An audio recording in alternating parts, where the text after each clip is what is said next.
Tudo começou como uma brincadeira entre dois amigos de infância. Rafael e Bruno sempre foram fascinados pelo sobrenatural, passavam noites em claro assistindo filmes de terror e compartilhando histórias macabras que encontravam na internet. Foi numa dessas madrugadas, em março de 2022, que surgiu a ideia que mudaria suas vidas para sempre. Eles criaram um canal no YouTube chamado Sussurros do Além. A proposta era simples: narrar histórias de terror originais, criadas por eles mesmos, com uma produção caprichada e uma atmosfera que faria qualquer um perder o sono. O primeiro vídeo foi postado às 13h15 da madrugada, horário que eles consideravam perfeito para o tema. A história inaugural contava sobre uma mulher que ouvia passos no corredor toda noite às 2h45. Passos que se aproximavam lentamente do seu quarto, mas que paravam exatamente na porta. Ela nunca teve coragem de abrir para ver quem estava do outro lado. Para surpresa de ambos, o vídeo viralizou. Em menos de uma semana, alcançou 200.000 visualizações. Os comentários eram entusiasmados, com pessoas relatando que não conseguiam dormir depois de assistir. Rafael e Bruno mal podiam acreditar na sorte que tinham. Empolgados com o sucesso, eles começaram a produzir conteúdo semanalmente. Cada história era mais elaborada que a anterior. Escreveram sobre espelhos que mostravam versões distorcidas de quem olhava para eles. Criaram narrativas sobre bonecas antigas que mudavam de posição durante a noite.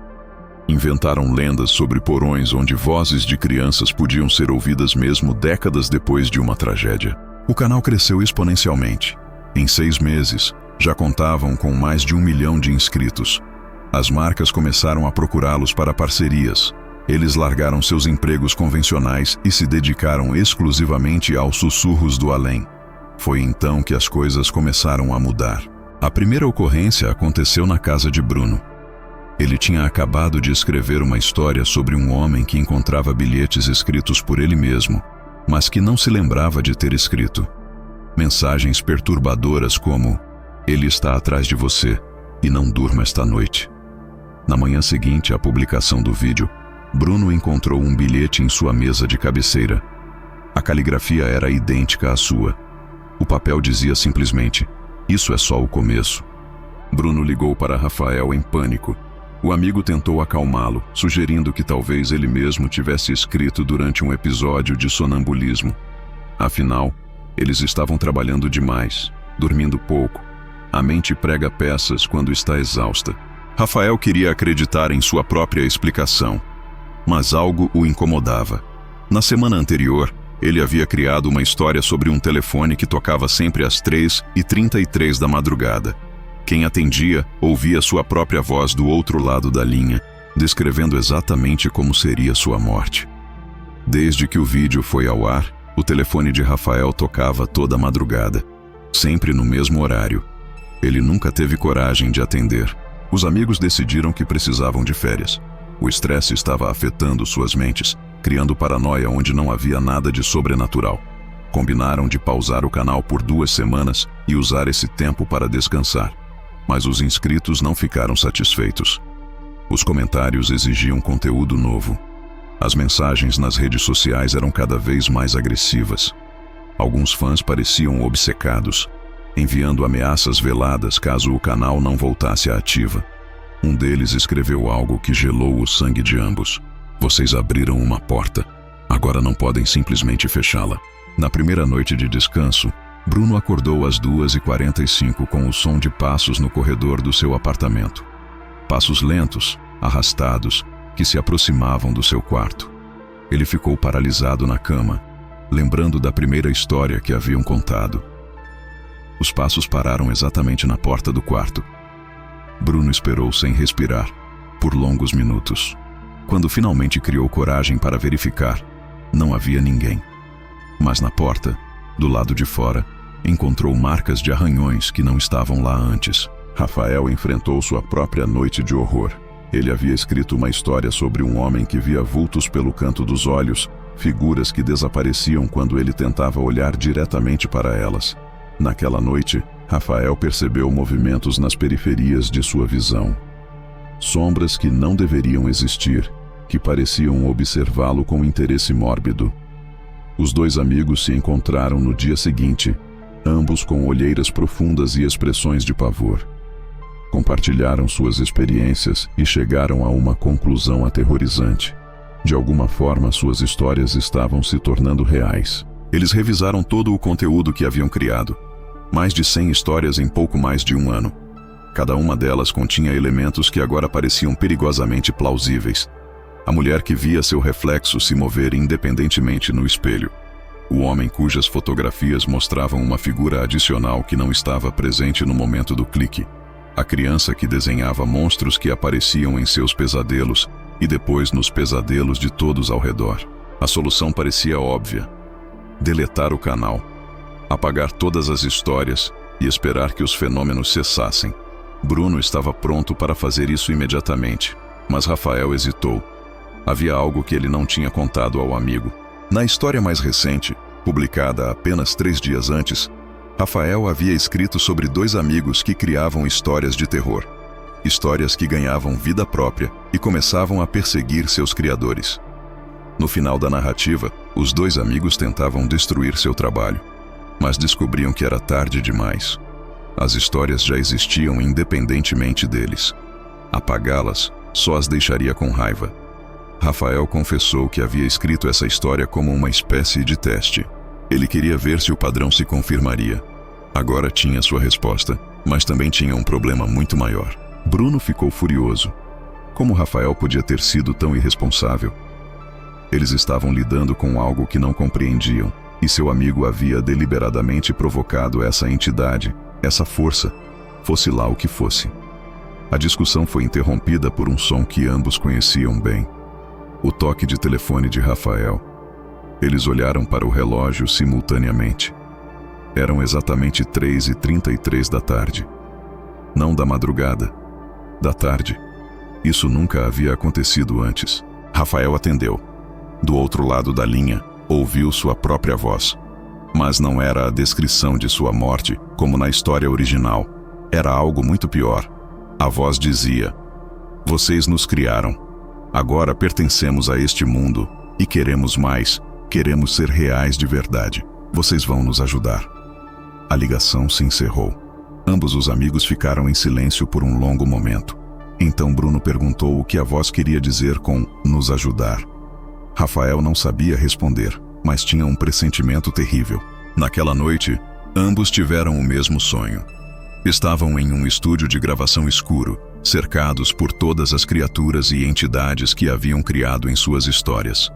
A mulher dos passos no corredor, o homem dos bilhetes, as sombras que observavam pelos cantos.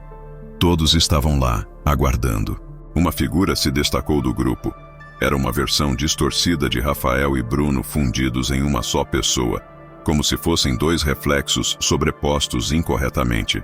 Essa figura falou com uma voz que era a combinação das vozes de ambos. "Vocês nos deram forma através das palavras.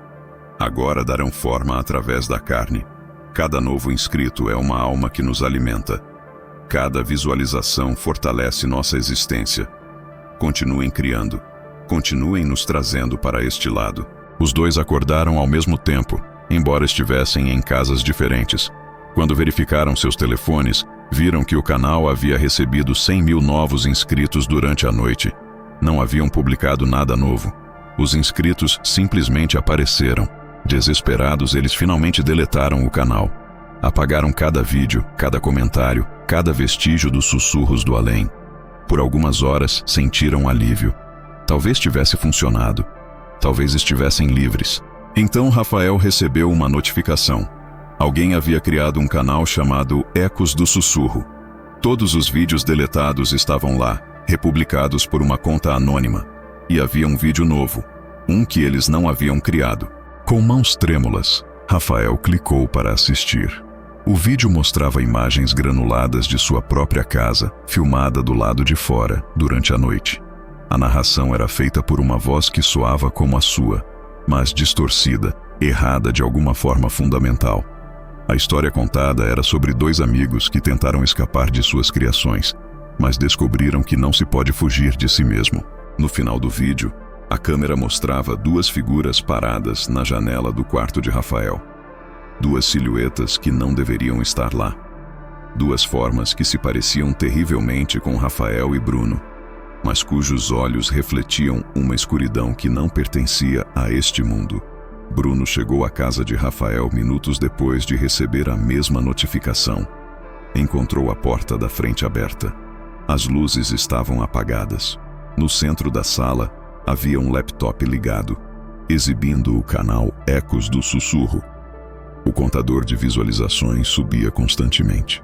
Ele chamou pelo amigo, mas não houve resposta.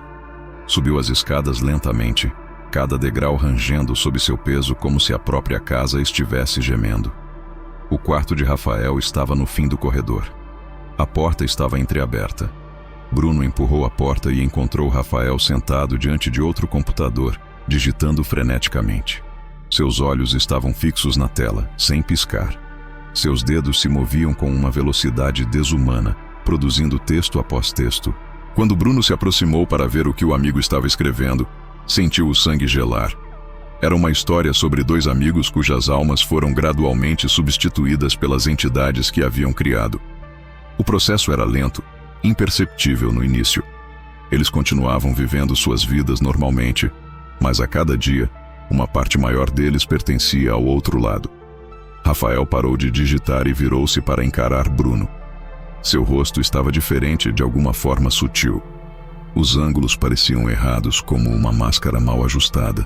Quando ele sorriu, havia dentes demais em sua boca. "Você chegou", disse Rafael, mas a voz que saiu era aquela fusão perturbadora de ambas as vozes. "Estávamos esperando. Temos tantas histórias ainda para contar. E agora, você vai nos ajudar a contá-las." Bruno tentou correr, mas suas pernas não obedeciam. Olhou para baixo e viu que sombras se enroscavam em seus tornozelos como correntes vivas. A escuridão subia por seu corpo, penetrando sua pele, invadindo seus pensamentos. A última coisa que Bruno viu antes de sua consciência ser engolida pela escuridão foi o contador de inscritos do canal. O número não parava de subir. Cada novo inscrito era mais uma pessoa conectada a eles, mais uma ponte para o mundo real. No dia seguinte, o canal Sussurros do Além reapareceu como se nunca tivesse sido deletado. Havia um novo vídeo esperando. A miniatura mostrava dois homens sorridentes em um estúdio bem iluminado. Rafael e Bruno pareciam perfeitamente normais, perfeitamente felizes. O vídeo começava com ambos cumprimentando os inscritos, agradecendo pelo apoio, prometendo conteúdo ainda mais aterrorizante nas próximas semanas. Suas vozes soavam naturais. Seus movimentos eram fluidos. Apenas quem olhasse muito atentamente perceberia algo errado. No reflexo de um espelho ao fundo do estúdio, por uma fração de segundo, era possível ver as verdadeiras formas de quem agora habitava aqueles corpos. Figuras alongadas, distorcidas, com olhos que brilhavam com uma fome antiga. O canal continuou crescendo. As histórias se tornaram mais intensas, mais vívidas, mais reais. Os comentários dos fãs relatavam pesadelos compartilhados, visões perturbadoras, a sensação de serem observados constantemente. E em cada novo vídeo, escondida nos frames, nas sombras, nos reflexos, estava a mensagem que as entidades queriam espalhar. Vocês também podem nos alcançar. Basta continuar assistindo, basta continuar acreditando, basta continuar nos alimentando com sua atenção. Dizem que até hoje quem assiste ao canal por tempo suficiente começa a ver coisas. Primeiro nos sonhos, depois nos espelhos, por fim, em cada canto escuro de sua própria casa. E quando você finalmente vê com clareza, quando reconhece os rostos nas sombras, já é tarde demais. Eles já estão com você e estão famintos por mais histórias.